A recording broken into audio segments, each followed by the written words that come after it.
ಎಲ್ಲರಿಗೂ ನಮಸ್ಕಾರ. Today, let us study about the historical development of social entrepreneurship in India. ಭಾರತದಲ್ಲಿ ಸಾಮಾಜಿಕ ಉದ್ಯಮಶೀಲತೆಯ ಐತಿಹಾಸಿಕ ಬೆಳವಣಿಗೆಯ ಬಗ್ಗೆ ಅರಿತುಕೊಳ್ಳೋದಕ್ಕೆ ಪ್ರಯತ್ನವನ್ನು ಮಾಡೋಣ. ನಾನು Deepa SV, associate professor working at GFGC Yelahanka. ಈ ಒಂದು ಸೆಷನ್ನ ಟೈಟಲನ್ನು ನಾವು ಸಾಮಾಜಿಕ ಉದ್ಯಮದ ಪ್ರಾಚೀನ ಬೇರುಗಳು ಆರಂಭಿಕ ಭಾರತದಲ್ಲಿ ಕಲ್ಯಾಣ ಮತ್ತು ನಾವೀನ್ಯತೆ ಅನ್ನುವಂಥ ಒಂದು ವಿಷಯದ ಆಧಾರದ ಮೇಲೆ ಅರ್ಥ ಮಾಡ್ಕೊಳ್ಳೋದಕ್ಕೆ ಪ್ರಯತ್ನ ಮಾಡ್ತಾ ಬರೋಣ. The ancient roots of social enterprise, welfare and innovation in early India. Because we are trying to understand the historical development of social entrepreneurship in India into 5 different time periods. That is why this is the one which is going to talk about the ancient roots or the ancient period. ಸಾಮಾಜಿಕ ಉದ್ಯಮಶೀಲತೆಯ ಐತಿಹಾಸಿಕ ಬೆಳವಣಿಗೆ ಬಗ್ಗೆ ನಾವು ಅರ್ಥ ಮಾಡ್ಕೊಳ್ತಾ ಬರಬೇಕಾದ್ರೆ ಈ ಪದ 20ನೇ ಶತಮಾನದಲ್ಲೇ ಬಂದಿದ್ರೂ ಕೂಡ ಇದರ ಒಂದು ಮೂಲಭೂತ ತತ್ವಗಳಾದಂತಹ ನಾವೀನ್ಯತೆ, ಸುಸ್ಥಿರತೆ, ಸಮುದಾಯ ಕೇಂದ್ರಿತ ಮಾದರಿಗಳು ಅನ್ನುವಂಥದ್ದು ಬಹಳ ಪ್ರಮುಖವಾಗಿ ನಾವು ಭಾರತೀಯ ನಾಗರಿಕತೆಯಲ್ಲಿ ಪ್ರಾಚೀನ ಕಾಲದಿಂದಲೂ ಇದು ತನ್ನ ಬೇರುಗಳನ್ನು ಹೊಂದಿರುವಂಥದ್ದನ್ನು ನಾವು ನೋಡ್ತಾ ಬರುವಂಥದ್ದು.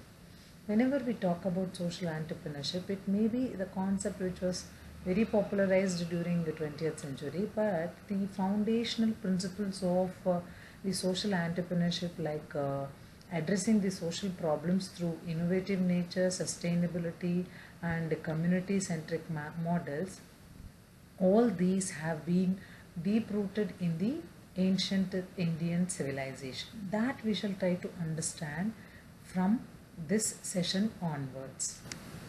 So the first session talks about how it was it had early forms in the ancient India. ಪ್ರಾಚೀನ ಕಾಲದಲ್ಲಿ ಯಾವ ರೀತಿಯಾಗಿ ಇದರ ಒಂದು ಬೆಳವಣಿಗೆ ಆಗ್ತಾ ಇತ್ತು ಅಥವಾ ಹೇಗಿತ್ತು ಅನ್ನುವಂಥದ್ದನ್ನು ನಾವು ಅರ್ಥ ಮಾಡ್ಕೊಳ್ಳೋದಕ್ಕೆ ಪ್ರಯತ್ನ ಮಾಡ್ತಾ ಬರ್ತೇವೆ. ಇದರ ಒಂದು ಪ್ರಮುಖ ಅಂಶಗಳು ಏನು ಅಂತ ಹೇಳಿದ್ರೆ, ತಾತ್ವಿಕವಾದಂತಹ ಅಡಿಪಾಯಗಳು ಇರುವಂಥದ್ದು, ಸಮುದಾಯ ಚಾಲಿತ ಸಂಸ್ಥೆಗಳು ಹೇಗೆ ಕೆಲಸವನ್ನು ನಿರ್ವಹಣೆ ಮಾಡ್ತಾ ಇದ್ವು ಅನ್ನುವಂಥದ್ದು, ರಾಜ್ಯ ನೇತೃತ್ವದ ಮೂಲಕ ಕಲ್ಯಾಣ ಉಪಕ್ರಮಗಳನ್ನು ಹೇಗೆ ತೆಗೆದುಕೊಳ್ತಾ ಇದ್ರು ಅನ್ನುವಂಥದ್ದನ್ನು ನಾವು ಇಲ್ಲಿ ಅರ್ಥ ಮಾಡ್ಕೊಳ್ಳೋದಕ್ಕೆ ಪ್ರಯತ್ನವನ್ನು ಮಾಡುವಂಥದ್ದು. In the early forms of social enterprise in ancient India, we can try to understand this particular period through 3 key pillars, that is philosophical foundations, community-driven institutions, and how welfare initiatives were taken through state. Hence, when we talk about the first element, the philosophical bedrock, we are going to talk about dharma, dana, and the collective well-being of the entire citizens that were existing in the society. So we could see all these things have been mentioned in Vedas, Upanishads, and Dharma Shastras, where moral and ethical elements were prioritized as a social responsibility. Hence, that is the first and foremost element of social entrepreneurship. ತಾತ್ವಿಕ ನೆಲೆಯ ಆಧಾರದ ಮೇಲೆ ನಾವು ನೋಡ್ತಾ ಬಂದಾಗ ಧರ್ಮ, ದಾನ, ಸಾಮೂಹಿಕ ಯೋಗಕ್ಷೇಮ ಅನ್ನುವಂಥದ್ದು ವೇದಗಳು, ಉಪನಿಷತ್ತುಗಳು ಮತ್ತು ಧರ್ಮಶಾಸ್ತ್ರಗಳಲ್ಲಿಯೇ ಇವೆಲ್ಲವುಗಳನ್ನು ಕೂಡ ಇದ್ದಂಥದ್ದು. ಇವುಗಳು ನೈತಿಕ ಚೌಕಟ್ಟನ್ನು ನೀಡುವಂತಹ ಸಾಮಾಜಿಕ ಜವಾಬ್ದಾರಿಯ ನಾವು ಯಾವ ರೀತಿಯಾಗಿ ನಡ್ಕೊಳ್ಬೇಕು ಅನ್ನುವಂಥದ್ರ ಬಗ್ಗೆ ನಮಗೆ ಹೆಚ್ಚಾಗಿ ಹೇಳ್ಕೊಡ್ತಾ ಬಂದಂಥದ್ದು. ಇದು ಸಾಮಾಜಿಕ ಉದ್ಯಮಶೀಲತೆಯ ಪ್ರಮುಖ ಅಂಶ ಅಂತಲೇ ನಾವು ಇಲ್ಲಿ ಅರ್ಥ ಮಾಡ್ಕೊಳ್ಳೋಕ್ಕೆ ಪ್ರಯತ್ನ ಮಾಡಬೇಕಾಗಿರುವಂಥದ್ದು. ಇಲ್ಲಿ ನಾವು ಧರ್ಮ, ದಾನ, ಯಜ್ಞ ಅನ್ನುವಂತಹ 3 ಅಂಶಗಳನ್ನು ನಾವು ಏನು ಕಾಣ್ತೇವೆ, ಅದು ಏನು ಹೇಳ್ತಾ ಬರುತ್ತೆ ಅನ್ನುವಂಥ ವಿಷಯವನ್ನು ನಾವು ತಿಳ್ಕೊಳ್ಳೋದಕ್ಕೆ ಪ್ರಯತ್ನ ಪಟ್ಟಾಗ, ಧರ್ಮ ಅನ್ನುವಂಥದ್ದು ಕೇವಲ ಧಾರ್ಮಿಕ ಪರಿಕಲ್ಪನೆ ಅಷ್ಟೇ ಅಲ್ಲ, ಇದು ಯಾವುದೇ ಒಬ್ಬ ವ್ಯಕ್ತಿಯ ಜೀವನವನ್ನು ನಿಯಂತ್ರಿಸುವಂತಹ ಸಾಮಾಜಿಕ ನೈತಿಕ ನಿಯಮವಾಗಿತ್ತು ಅನ್ನುವಂಥದ್ದನ್ನು ನಾವು ಅರ್ಥ ಮಾಡ್ಕೊಳ್ತಾ ಬರಬೇಕಾಗತ್ತೆ. ಹಾಗಾಗಿಯೇ ಇಲ್ಲಿ ಎಲ್ಲರೂ ಕೂಡ ಸಾಮೂಹಿಕ ಜವಾಬ್ದಾರಿಯ ಪ್ರಜ್ಞೆಯನ್ನು ಬೆಳೆಸ್ಕೊಂಡು ವೈಯಕ್ತಿಕ ಸಮೃದ್ಧಿಯ ಜೊತೆಗೆ ಸಮುದಾಯದ ಸಮೃದ್ಧಿಯ ಕಡೆಗೆ ತಮ್ಮ ಧರ್ಮವನ್ನು ಕರ್ತವ್ಯದಂತೆ ಪರಿಪಾಲನೆ ಮಾಡ್ತಾ ಇದ್ರು ಅನ್ನುವಂಥದ್ದು ನಾವು ಈ ಕಾಲಘಟ್ಟದಲ್ಲಿ ಅರ್ಥ ಮಾಡ್ಕೊಳ್ತಾ ಬರುತ್ತೆ. Whenever we talk about dharma, the righteous duty, it is more than a religious concept. It was an ethical social law that was governed to all the individuals in all aspects of life. Hence, they used to follow all the elements like, going in a righteous manner towards the society and having a worldview towards common development, community development, and then collective responsibility. Personal prosperity was there along with the community development. All these things were followed by the king to the commander and to the normal citizen. The second element when we talk about, that is dana, the ethical philanthropy. Whenever we talk about ethical philanthropy, dana, it is something which is giving, which is highly praised in all religions, all communities, all cultures. Hence here, with a lot of faith, dana used to be done in order to have a empathy, with empathy. This sophisticated understanding of charity was existing there, which is connected with the modern social enterprise, the goal of creating empowerment over dependency. ದಾನ ಅನ್ನುವಂಥದ್ದು ನೈತಿಕ ಲೋಕೋಪಚಾರದ ಮೂಲಕ ನಾವು ನೋಡ್ತಾ ಬರುವಂಥದ್ದು, ಇದು ಆಧುನಿಕ ಸಾಮಾಜಿಕ ಉದ್ಯಮದ ಗುರಿಯಾಗಿರುವಂತಹ ಸಬಲೀಕರಣ ಅನ್ನುವಂಥದ್ದು ಪ್ರಮುಖ ಅಂಶ. ಆ ಅವಲಂಬನೆ ಅನ್ನುವಂಥದ್ದು ಯಾವುದೇ ಕಾರಣಕ್ಕೂ ಇರಬಾರ್ದು ಅನ್ನುವಂತಹ ಒಂದು ಆ ಆಶಯದೊಂದಿಗೆ ತೈತ್ತರೀಯ ಉಪನಿಷತ್ತಿನಲ್ಲಿ ಹೇಳೋ ಹಾಗೆ ನಿಸ್ವಾರ್ಥವಾಗಿ ಸದ್ಗುಣಶೀಲ ವ್ಯಕ್ತಿಗಳು ದಾನವನ್ನು ಮಾಡುವಂಥದ್ದು ಎಲ್ಲರ ಸಬಲೀಕರಣಕ್ಕೆ ದಾರಿ ಮಾಡಿಕೊಡುತ್ತೆ ಎನ್ನುವಂಥದ್ದು ಈ ಒಂದು ಪ್ರಾಚೀನ ಕಾಲಘಟ್ಟದಲ್ಲಿ ನಾವು ಅರ್ಥ ಮಾಡ್ಕೊಳ್ತಾ ಬರ್ಬೋದು. ಇನ್ನು ಮೂರನೇದಾಗಿ ನಾವು ನೋಡ್ತಾ ಹೋದರೆ ಯಜ್ಞ ಅನ್ನುವಂಥದ್ದು. ಯಜ್ಞ ಅಂತ ಹೇಳಿದಾಗ ಇದು ಸಾಮಾನ್ಯರ ಒಳಿತಿಗಾಗಿ ಮಾಡುವಂಥದ್ದು. ಇಲ್ಲಿ ಯಾವುದೇ ರೀತಿಯಾದಂತಹ ಸ್ವಾರ್ಥ ಅನ್ನೋದು ಇರೋದಿಲ್ಲ. ನಿಸ್ವಾರ್ಥ ಸೇವೆ ಅನ್ನುವಂಥದ್ದನ್ನೇ ನಾವು ಇಲ್ಲಿ ಹೆಚ್ಚಾಗಿ ಕಾಣ್ತಾ ಬರ್ತೇವೆ. ಯಜ್ಞ ಅಂತ ಹೇಳಿದಾಗ ನಮ್ಮ ಶ್ರಮದಲ್ಲ ಸಂಪಾದನೆ ಮಾಡುವಂತಹ ಸಂಪತ್ತಿನ ಕೆಲವು ಭಾಗವನ್ನು ನಾವು ಇತರರಿಗೆ ಕಲ್ಯಾಣದ ಒಳಿತಿಗಾಗಿ ಮಾಡುವಂಥದ್ದು ಅನ್ನುವಂಥದ್ದನ್ನು ನಾವು ಇಲ್ಲಿ ಅರ್ಥ ಮಾಡ್ಕೊಳ್ತಾ ಬರಬೇಕಾಗುತ್ತೆ. ಯಜ್ಞ, whenever we talk about, it is the sacrifice for a common good. So here we see that the selfless action is performed for the welfare of all the individuals in the society. It promotes the idea that one portion of one's wealth and effort should be dedicated to the larger community, wherein the resource mobilization is done for the social community development, social projects, etc., etc. This definitely says that in the ancient period, we definitely had a very good, the foundation for the social entrepreneurship. The second element in the ancient period that we talk about is the community-driven institutions. When we say community-driven institutions, it is something which was, very closely related with the trade organizations, kind of merchant guilds were existing. They were called as Shrenis, which were the earlier social enterprises. The Shrenis started functioning, through 800 BCE, where they were working like a powerful socio-economic engines in order to serve their communities with a remarkable innovative ways where they can bring in the community development. ಸಮುದಾಯ ಚಾಲಿತ ಸಂಸ್ಥೆಗಳು ಅಂತ ಹೇಳ್ತಾ ಬಂದಾಗ ಶ್ರೇಣಿಗಳು ಅನ್ನುವಂಥದ್ದು 800 BCಯಿಂದಲೇ ಇದು ಪ್ರವರ್ಧಮಾನಕ್ಕೆ ಬಂದಂಥದ್ದು. ಇದು ಆಧುನಿಕ ಟ್ರೇಡ್ ಯೂನಿಯನ್ಗಳಿಗಿಂತಲೂ ಹೆಚ್ಚಾಗಿ ತಮ್ಮ ಕಾರ್ಯವನ್ನು ನಿರ್ವಹಣೆ ಮಾಡ್ತಾ ಇದ್ದಂಥದ್ದು.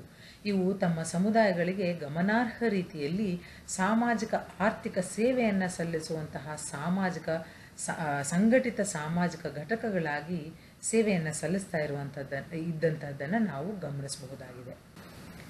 ಈ ಒಂದು ಅಂಶದಲ್ಲಿ ನಾವು ನೋಡ್ತಾ ಬಂದಾಗ ಈ ಶ್ರೇಣಿಗಳು ಅನ್ನುವಂಥದ್ದು ಸಾಮಾನ್ಯವಾಗಿ ಮೂಲಭೂತ ಸೌಕರ್ಯಗಳ ಒಂದು ಅಭಿವೃದ್ಧಿಯನ್ನು ಮಾಡೋದಕ್ಕೆ ಹೆಚ್ಚು ಸೇವೆಯನ್ನು ಮಾಡ್ತಾ ಇದ್ದಂಥದ್ದು. ಸಾಮಾಜಿಕ ಮೂಲ ಸೌಕರ್ಯಗಳು ಏನಿದೆ ಅವೆಲ್ಲವುಗಳನ್ನು ಅಭಿವೃದ್ಧಿ ಮಾಡುವಂಥದ್ದು. ನಮಗೇನು ಶಾಸನಗಳು, ಐತಿಹಾಸಿಕ ದಾಖಲೆಗಳು ದೊರೆತಿದೆ ಅವೆಲ್ಲವೂ ಕೂಡ ಇದನ್ನು ಪುಷ್ಟೀಕರಣ ಮಾಡ್ತಾ ಹೋಗುವಂಥದ್ದು. ಶ್ರೇಣಿಗಳು ಸಾಮಾಜಿಕ ಮೂಲಭೂತ ಸೌಕರ್ಯಗಳ ಅಭಿವೃದ್ಧಿಗೆ ಹೆಚ್ಚು ಸೇವೆಯನ್ನು ನೀಡ್ತಾ ಇತ್ತು ಅನ್ನುವಂಥದ್ದು. ಅದರ ಜೊತೆಗೇನೆ ಆರ್ಥಿಕ ಸೇರ್ಪಡೆ ಮಾಡೋದ್ರ ಮೂಲಕ ಒಂದು ವಿಶ್ವಾಸವನ್ನು ಗಳಿಸುವಂತಹ ಕೆಲಸದ ಮೂಲಕ ಜನರ ಒಂದು ಶಾಶ್ವತ ಪರಿಹಾರಕ್ಕಾಗಿ ಸಮಸ್ಯೆಗಳು ಏನಿದೆ ಆ ಎಲ್ಲ ಸಮಸ್ಯೆಗಳ ಪರಿಹಾರಕ್ಕಾಗಿ ಕೆಲಸವನ್ನು ನಿರ್ವಹಣೆ ಮಾಡುವಂಥದ್ದನ್ನು ಕೂಡ ನಾವು ಈ ಒಂದು ಘಟಕದ ಮೂಲಕ ಅಂಶದ ಮೂಲಕ ನಾವು ನೋಡ್ತಾ ಹೋಗುವಂಥದ್ದು. ಇಲ್ಲಿ ಈ ಆರ್ಥಿಕ ಸೇರ್ಪಡೆ ಮತ್ತು ವಿಶ್ವಾಸದ ಮೂಲಕ ಹಣಕಾಸಿನ ಸುಸ್ಥಿರತೆ ಎನ್ನುವಂತಹ ಒಂದು ಮಾದರಿಯನ್ನು ಇದು ವ್ಯಕ್ತಪಡಿಸ್ತಾ ಹೋಗುತ್ತೆ ಅನ್ನೋಂಥದ್ದನ್ನು ನಾವು ನೋಡ್ತಾ ಬರ್ತೇವೆ. ಇನ್ನು ಮೂರನೇ ಅಂಶವಾದಂತಹ ನೈತಿಕ ಆಡಳಿತ ಮತ್ತು ನಿಯಂತ್ರಣ ಅನ್ನೋದು ಬಂದಾಗ ಸಂಘಗಳು ತಮ್ಮದೇ ಆದಂತಹ ಒಂದು ಸಂಹಿತೆಯೊಂದಿಗೆ ಕೆಲಸವನ್ನು ಅಥವಾ ಕಾರ್ಯವನ್ನು ನಿರ್ವಹಣೆ ಮಾಡೋದ್ರ ಮೂಲಕ ನೈತಿಕ ರೀತಿಯಲ್ಲಿ ಆಡಳಿತವನ್ನು ಮಾಡ್ತಾ ಸಮಾಜವನ್ನು ನಿಯಂತ್ರಣದಲ್ಲಿಟ್ಕೊಂಡು ಸಮುದಾಯ ಅಭಿವೃದ್ಧಿಗೆ ಕೆಲಸವನ್ನು ಮಾಡುವಂಥದ್ದನ್ನು ನಾವು ನೋಡ್ತಾ ಹೋಗುವಂಥದ್ದು. ಸೊ ಈ ಶ್ರೇಣಿಗಳು ವಾಸ್ತವಿಕ ಸಾಮಾಜಿಕ ಉದ್ಯಮಗಳಾಗಿ ಕಾರ್ಯವನ್ನು ನಿರ್ವಹಣೆ ಮಾಡೋದ್ರ ಮೂಲಕ ಸ್ವಾವಲಂಬಿ ಮತ್ತು ಸಂಘಟಿತ ಚೌಕಟ್ಟಿನ ಮೂಲಕ ಸಮುದಾಯದ ಪ್ರತಿಯೊಂದು ಅಗತ್ಯಗಳನ್ನು ಪರಿಹಾರ ಮಾಡ್ತಾ ಇದ್ರು ಅನ್ನುವಂಥದ್ದನ್ನು ನಾವು ಇಲ್ಲಿ ಅರ್ಥೈಸ್ಕೊಳ್ತಾ ಬರಬಹುದಾಗಿದೆ. Whenever we talk about the Shrenis definitely started working towards the social infrastructure development. So hence there was, how to manage the public fund in a collectively public fund in order to do a public work in a better manner, so that they constructed the assembly halls and water tanks, gardens, temples, and these kind of things. All these were for the community development in order to have a better town and villages in the olden days. That is the ancient period. The second element here the Shrenis performed was the financial inclusion and the trust. When we talk about this, Shrenis acted like early community banks. Something like cooperative societies, whatever are there, are something like that they used to work with. And then definitely these were demonstrating the sustainable model of social financing in the particular ancient period through Shrenis. And then the third element that we do talk about is ethical governance and regulation, where the Shrenis, which are the merchant guilds, operated with their own strict code of conduct, ensuring the quality control, fair wages, and ethical business practices. With all these things, they were addressing the community needs through a self-reliant and organized framework, which was very, very important at that time, and also it laid a foundation to social entrepreneurship in the for the modern India. The third element in the ancient period that we do talk about is the state-led welfare during the Mauryan period and the Gupta period. They set up a kind of a models in the good governance. Thereby we see that definitely lot of community development programs used to happen. ರಾಜ್ಯ ನೇತೃತ್ವದ ಮೂಲಕ ಕಲ್ಯಾಣ ಕಾರ್ಯಕ್ರಮಗಳು ಅನ್ನುವಂಥದ್ದನ್ನು ನಾವು ಮೌರ್ಯರ ಕಾಲದಲ್ಲಿ ಮತ್ತು ಗುಪ್ತರ ಕಾಲದಲ್ಲಿ ತಮ್ಮದೇ ಆದಂತಹ ಒಂದು ಮಾದರಿಯಲ್ಲಿ ಅವರು ಸಾಮಾಜಿಕ ಕಲ್ಯಾಣವನ್ನು ಮಾಡುವಂಥದ್ದನ್ನು ನಾವು ಕಾಣ್ತಾ ಹೋಗುವಂಥದ್ದು. ಈ ಒಂದು ಅಂಶದಲ್ಲಿ ನಾವು ನೋಡುವಂಥದ್ದು ಕೌಟಿಲ್ಯನ ಅರ್ಥಶಾಸ್ತ್ರ. ಕೌಟಿಲ್ಯನ ಅರ್ಥಶಾಸ್ತ್ರದಲ್ಲಿ ನಾವು ಕಂಡುಬರೋದೇನು ಅಂತ ಹೇಳಿದ್ರೆ, ಕೌಟಿಲ್ಯಸ್ ಅರ್ಥಶಾಸ್ತ್ರ talks about one particular statement: in the happiness of his subject lies the king's happiness, in their welfare his welfare. This statement definitely says that each and every individual has to exhibit their own responsibilities in managing the resources for the public good, including building irrigation projects, etc. And then vulnerable section were protected, and then they were given lot of empathy was shown to them, something like orphans, elderly, and the sick, and all these represented the systematic top-down approach to the social security during the Kautilya's period.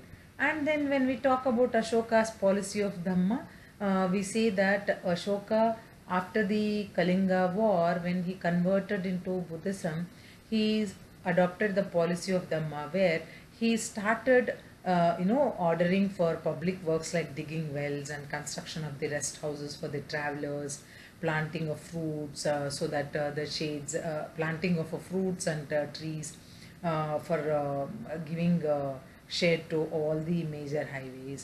And then healthcare system was developed for all people, so that human beings and animals are taken care in a better manner, where the concept of universal care was revolutionary during Ashoka. And then he appointed the Dhamma Mahamatas, where they were the special officers in order to have a morality check.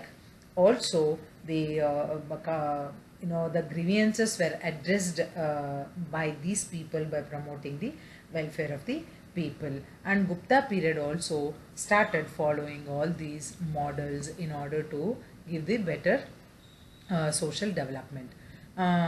ಕೌಟಿಲ್ಯನ ಅರ್ಥಶಾಸ್ತ್ರದಲ್ಲಿ ಹೇಳುವಂತೆ ರಾಜನಿಗೆ ತನ್ನ ಒಂದು ಕರ್ತವ್ಯವೇ ಎಲ್ಲರ ಒಂದು ಪ್ರಜೆಗಳ ಸಂತೋಷ ನೀಡುವಂಥದ್ದು, ಅವರ ಕಲ್ಯಾಣದಲ್ಲಿಯೇ ಅವನ ಕಲ್ಯಾಣವೂ ಕೂಡ ಇದೆ ಅನ್ನುವಂಥ ಒಂದು ಸ್ಟೇಟ್ಮೆಂಟ್ನ ಮೂಲಕ ನೀರಾವರಿ ಯೋಜನೆಗಳನ್ನು ನಿರ್ಮಾಣ ಮಾಡುವಂಥದ್ದು, ಕ್ಷಾಮ ಪರಿಸ್ಥಿತಿಯಲ್ಲಿ ಪರಿಹಾರಗಳನ್ನು ಒದಗಿಸ್ಕೊಡುವಂಥದ್ದು, ದುರ್ಬಲರಾದಂತಹ ಅನಾಥರು, ವೃದ್ಧರು ಮತ್ತು ರೋಗಿಗಳ ಸಂರಕ್ಷಣೆಯನ್ನು ಖಚಿತಪಡಿಸಿಕೊಳ್ಳುವಂಥದ್ದು, ಇವೆಲ್ಲವೂ ಕೂಡ ಸಾರ್ವಜನಿಕ ಹಿತದೃಷ್ಟಿಯಿಂದ ಇವರು ಸಾಮಾಜಿಕ ಜವಾಬ್ದಾರಿಯಂತೆ ಮಾಡ್ತಾ ಇರುವಂಥದ್ದನ್ನು ನಾವು ಆ ಕಾಲದಲ್ಲಿ ನೋಡ್ತಾ ಬರುವಂಥದ್ದು. ಇದೆಲ್ಲವೂ ಕೂಡ ಸಾಮಾಜಿಕ ಭದ್ರತೆಗೆ ಇರುವಂತಹ ಒಂದು ವಿಧಾನವನ್ನು ತೋರಿಸ್ತಾ ಕೊಡುವಂಥದ್ದು. ಇನ್ನು ಮುಂದುವರೆದು ನಾವು ನೋಡೋದೇ ಆದರೆ ಅಶೋಕನ ಧಮ್ಮನೀತಿ. ಕಳಿಂಗ ಯುದ್ಧದ ನಂತರ ಅಶೋಕ ಬೌದ್ಧ ಧರ್ಮಕ್ಕೆ ಮತಾಂತರವನ್ನು ಮಾಡ್ಕೊಳ್ತಾ ಬರ್ತಾನೆ. ಈ ಸಂದರ್ಭದಲ್ಲಿ ಅವರು ಅನೇಕ ರೀತಿಯ ಲೋಕೋಪಯೋಗಿ ಕಾರ್ಯಗಳನ್ನು ಮಾಡುವಂಥದ್ದನ್ನು ನಾವು ಕಾಣ್ತಾ ಬರ್ತೇವೆ. ಇವೆಲ್ಲವೂ ಕೂಡ ಅನೇಕ ಶಾಸನಗಳಲ್ಲಿ ನಮಗೆ ತಿಳಿದು ಬರ್ತಾ ಬರುವಂಥದ್ದು. ಸಾರ್ವಜನಿಕ ಕಾರ್ಯಗಳಾದಂತಹ ಬಾವಿಗಳನ್ನು ಅಗೆಯುವಂಥದ್ದು, ಪ್ರಯಾಣಿಕರಿಗೆ ವಿಶ್ರಾಂತಿ ಗೃಹಗಳನ್ನು ನಿರ್ಮಾಣ ಮಾಡುವಂಥದ್ದು, ಪ್ರಮುಖ ಹೆದ್ದಾರಿಗಳಲ್ಲಿ ಹಣ್ಣು ಮತ್ತು ನೆರಳಿನ ಮರಗಳನ್ನು ನೆಡೋದಕ್ಕೆ ಆದೇಶಗಳನ್ನು ನೀಡುವಂಥದ್ದು, ಇವೆಲ್ಲವೂ ಕೂಡ ಒಂದು ರೀತಿಯಾದಂತಹ ಲೋಕೋಪಯೋಗಿ ಕಾರ್ಯಗಳನ್ನು ನಾವು ನೋಡ್ತಾ ಬರುವಂಥದ್ದು. ಇದರಲ್ಲಿ ನಾವು ಜನರ ಒಂದು ಒಳಿತನ್ನೇ ಕಾಣ್ತಾ ಬರ್ತೇವೆ ಹೊರತು ಎಲ್ಲೂ ಕೂಡ ತನ್ನ ಒಂದು ಸ್ವಾರ್ಥ ಅನ್ನುವಂಥದ್ದು ಕಾಣುವುದಿಲ್ಲ. ಹಾಗೆಯೇ ಮುಂದುವರೆದು ಮಾನವರಿಗೆ ಮತ್ತು ಪ್ರಾಣಿಗಳಿಗೆ ಎರಡಕ್ಕೂ ಸೇರುವಂತೆ ವೈದ್ಯಕೀಯ ಸೌಲಭ್ಯಗಳನ್ನು ಕಲ್ಪಿಸಿಕೊಡುವಂಥದ್ದು ಕೂಡ ನಾವು ಈ ಸಂದರ್ಭದಲ್ಲಿ ಕಾಣ್ತಾ ಬರ್ತೇವೆ. ಇದು ಆ ಕಾಲಕ್ಕೆ ಕ್ರಾಂತಿಕಾರಿಯಾಗಿದ್ದಂತಹ ಒಂದು ಪರಿಕಲ್ಪನೆ ಅಂತಲೇ ನಾವು ಹೇಳ್ತಾ ಬರುವಂಥದ್ದು. ಇನ್ನು ಮಹಾಮತರ ನೇಮಕವನ್ನು ಇವರು ಮಾಡ್ತಾ ಬರ್ತಾರೆ.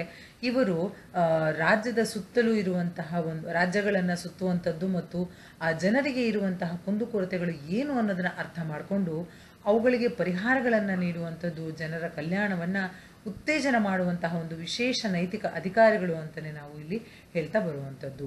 ಇದೇ ಒಂದು ಅಂಶದಲ್ಲಿ ನಾವು ನೋಡ್ತಾ ಬಂದಾಗ ಗುಪ್ತರು ಕೂಡ ತಮ್ಮ ಒಂದು ವಿಶೇಷವಾದಂತಹ ಮಾದರಿಯನ್ನು ಅನುಸರಣೆ ಮಾಡ್ಕೊಂಡು ಹೋಗ್ತಾರೆ ಅನ್ನೋದನ್ನು ನಾವು ಇಲ್ಲಿ ಅರ್ಥ ಮಾಡ್ಕೊಳ್ತಾ ಬರಬೇಕಾಗತ್ತೆ. ಇನ್ನು ನಾವು ಸಂಕ್ಷಿಪ್ತವಾಗಿ ಈ ಒಂದು ಪ್ರಾಚೀನ ಕಾಲದ ಒಂದು ಸಾಮಾಜಿಕ ಉದ್ಯಮಶೀಲತೆಗೆ ಹೇಗೆ ಅಡಿಪಾಯ ಹಾಕ್ತು ಅಂತ ಹೇಳ್ತಾ ಬರಬೇಕಾದ್ರೆ ಪರಿಭಾಷೆ ವಿಭಿನ್ನವಾಗಿ ಇರ್ಬೋದು, ಆದರೆ ಸಾಮಾಜಿಕ ಕಲ್ಯಾಣ ಅನ್ನುವಂಥದ್ದು ಬಹಳ ಪ್ರಮುಖವಾಗಿ ಇವರು ಅಲ್ಲಿ ನಾವು ನೋಡ್ತಾ ಬರುವಂಥದ್ದು. ಅನೇಕ ಸಹಸ್ರಮಾನಗಳಿಂದ ಪ್ರಾಚೀನ ಸಂಪ್ರದಾಯಗಳಲ್ಲಿ ನಾವು ನಮ್ಮ ಒಂದು ಲೋಕೋಪಕಾರಿ ಕಾರ್ಯಗಳು, ಸಾಮಾಜಿಕ ನಾವೀನ್ಯತೆಯಿಂದ ಕೂಡಿರುವಂತಹ ಸಾಮಾಜಿಕ ಜವಾಬ್ದಾರಿಯ ಸಂಸ್ಕೃತಿಯನ್ನು ಇದು ಸೃಷ್ಟಿ ಮಾಡಿ ನಮಗೆ ಒಂದು ಅಡಿಪಾಯವನ್ನು ಹಾಕಿಕೊಡ್ತು ಅಂತ ನಾವು ಇಲ್ಲಿ ಹೇಳ್ತಾ ಬರ್ಬೋದು. To be very brief, in conclusion we can say that the ancient India had a deep-rooted, enduring foundation for the social entrepreneurship through core elements like the powerful philanthropy, respectable social duty, robust community institutions, and that developed an implementation of sustainable welfare projects through enlightened state policies. All these were the paramount objectives, and these ancient traditions created a culture of social responsibility that have influenced philanthropic and social innovation, which are the main elements of social entrepreneurship. These are the references that you can follow wherein you can get to know more about social entrepreneurship and how the historical development has taken place. Thank you very much.